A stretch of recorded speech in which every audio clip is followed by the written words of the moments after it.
anchored by the deep friendship between our people. This relationship, which, with good reason, we and our predecessors have long called special, has made us safer and stronger through the generations. Our people have fought and died together for the values we hold dear. We have innovated, traded, and created together, fueling our economies and cultures through myriad forms of exchange. We have celebrated together, mourned together, and stood together in the best and worst of times.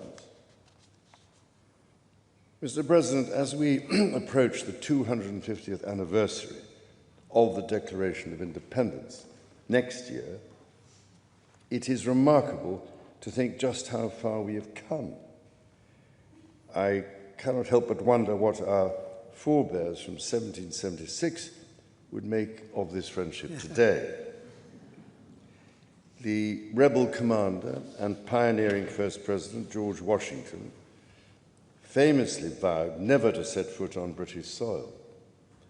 And my 5 times great-grandfather, King George III, for his part, did not spare his words when he spoke of the revolutionary leaders. Today, however, we celebrate a relationship between our two countries that surely neither Washington nor King George III could possibly have imagined. The ocean may still divide us, but in so many other ways, we are now the closest of kin. Mr. President, you have spoken of your pride in your British roots. In fact, not only have you set foot on British soil twice in the last 2 months alone, but I understand that British soil makes for rather splendid golf courses. Now, for my part, I have always admired the ingenuity of the American people and the principles of freedom which your great democracy has represented since its inception. Throughout my life, from the very first visit to the United States in 1970, and over 20 visits since that time, I have cherished the close ties between the British and American peoples. In fact, had the media succeeded in the 1970s in their own attempt at deepening the special relationship, I myself might have been married off within the Nixon family. Mr. President, from York to New York, from Birmingham, England to Birmingham, Alabama, we are united by a common language and shared heritage. The many thousands of people from each of our countries who have made the other their home have enriched our societies immeasurably, a fact that gives me the greatest pride. Our cultural connections, too, continue to flourish with our actors, musicians, writers, and television presenters prospering in the hearts of transatlantic audiences.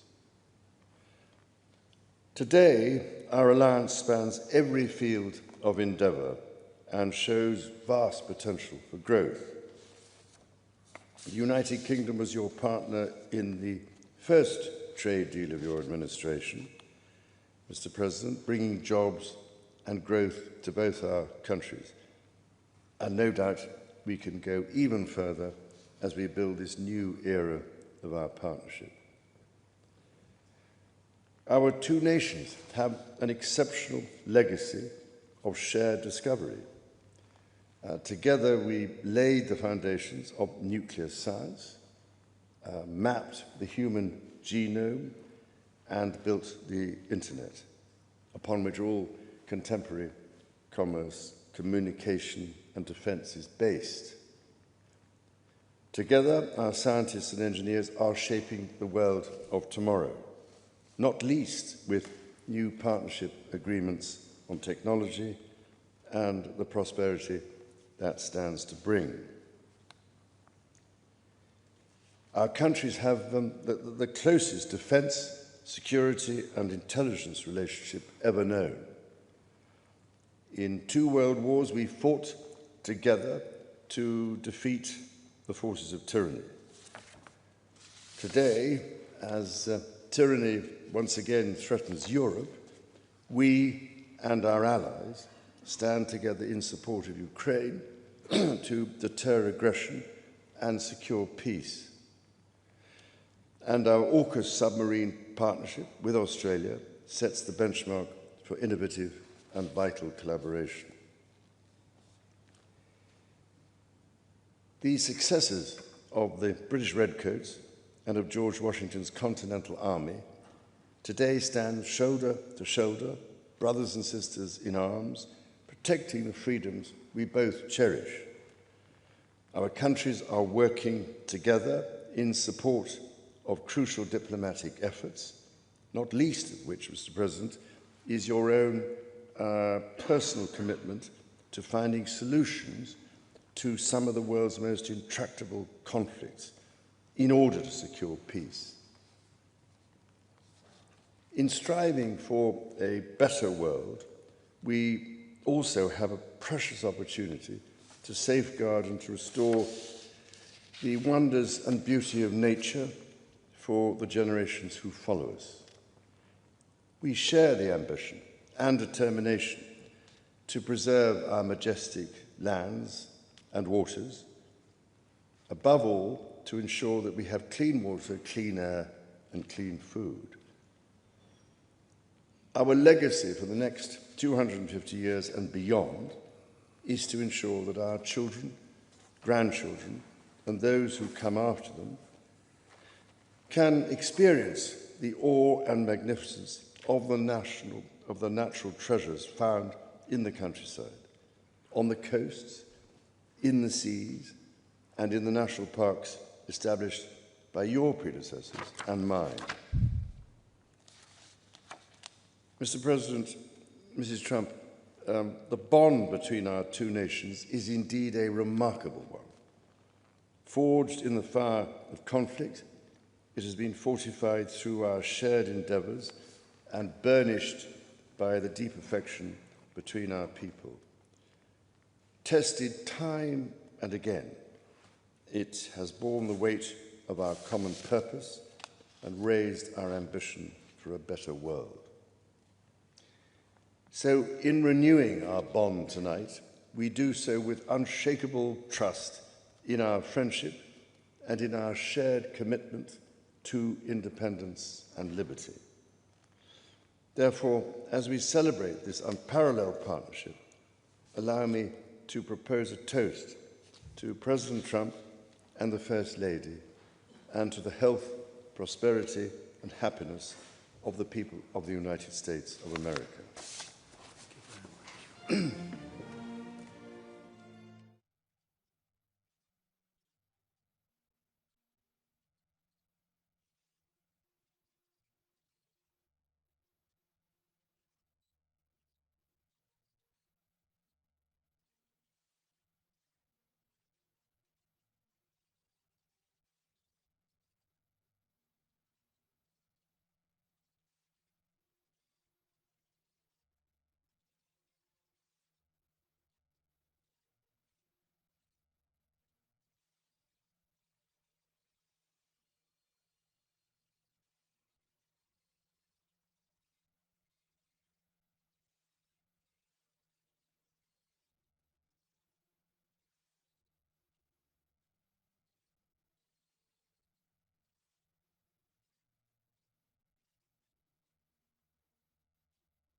Your Majesty. Melania and I are deeply grateful to you and Queen Camilla for your extraordinary graciousness. And to William and Kate, thank you so much. It's been so great being with you today. Thank you very much. Appreciate it. It's a singular privilege to be the first American president welcomed here. And if you think about it, it's a lot of presidents, and this was the second state visit, and that's the first, and maybe that's going to be the last time. I hope it is, actually. But this is truly one of the highest honors of my life. Such respect for you and such respect for your country.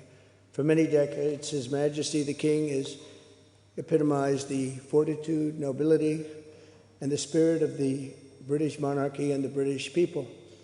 He's dedicated himself to preserving the glory and unique character of this kingdom, restoring life to the rivers and streams, supporting the works of its artists and composers, planting trees and gardens in its countryside. And I just visited one of the most beautiful I've ever seen that you just completed, and protecting the architectural integrity of cities, villages, and towns. He has uplifted the poor, cared for rural farmers, and tended to wounded veterans like nobody else. I'll tell you that I just stood in line and shook about 150 hands, and the king knew every single person and every single company, and some of them had bad names like XYZ-Q3, and he knew every one of them, or at least I think he did, because nobody was complaining. I was very impressed with that. But I just want to say that His Majesty has also raised a remarkable son in His Royal Highness, Prince of Wales.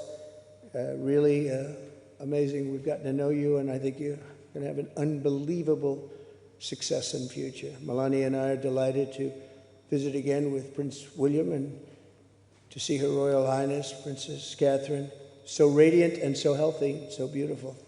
It's really a great honor. Thank you. Many years ago, His Majesty opened his archives to a biographer. Among the documents was a letter from 1993 in which he described the patriotism and guided his many projects. He wrote that he was, quote, entirely motivated by a desperate desire to put the great back into Great Britain. In the finest tradition of British sovereigns, he has given his whole heart, everything he's got, to those parts of Britain that are beyond the realm of mere legislation. It's not easy, but which define its essence and its virtue, its harmony, and its soul. It's an amazing calling, and there's nobody that's answered that calling like you have. A fifth of all of humanity speaks, writes, thinks, and prays in the language born on these isles and perfected in the pages of Shakespeare and Dickens and Tolkien, Lewis, Orwell, and Kipling. Incredible people, unbelievable people like we have rarely seen before, probably won't see again. The lion-hearted people of this kingdom defeated Napoleon, unleashed the Industrial Revolution, destroyed slavery, and defended civilization in the darkest days of fascism and communism. The British gave the world the Magna Carta, the modern parliament, and Francis Bacon's scientific method. They gave us the works of Locke, Hobbes, Smith, and Burke, Newton, and Blackstone. The legal, intellectual, cultural, and political traditions of this kingdom have been among the highest achievements of mankind. There's really never been anything like it. The British Empire laid the foundations of law, liberty, free speech, and individual rights virtually everywhere the Union Jack has ever flown, including a place called America. You know that place very well, don't you? His Majesty spoke eloquently about the bond which inspired Sir Winston Churchill, and the bust is in the Oval Office right now, the beautiful bust of Winston Churchill, to coin the phrase special relationship. But seen from American eyes, the word special does not begin to do it justice. We're joined by history and fate, and by love and language, and by transcendent ties of culture, tradition, ancestry, and destiny. We're like two notes in one chord, or two verses of the same poem, each beautiful on its own, but really meant to be played together. The bond of kinship and identity between America and the United Kingdom is priceless and eternal. It's irreplaceable and unbreakable, and we are, as a country, as you know, doing unbelievably well. We had a very sick country 1 year ago, and today, I believe we're the hottest country anywhere in the world. In fact, nobody's even questioning it, but we owe so much of that to you and the footing that you gave us when we started. Together, we've done more good for humanity than any two countries in all of history.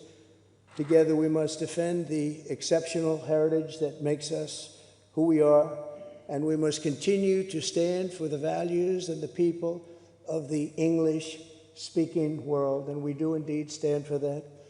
On behalf of all Americans, I offer a toast to one of the great friendships, to two great countries, and to His Majesty, King Charles III, a very, very special man, and also a very, very special queen. Thank you very much. Thank you. Thank you very much. It's a great honor to be with you.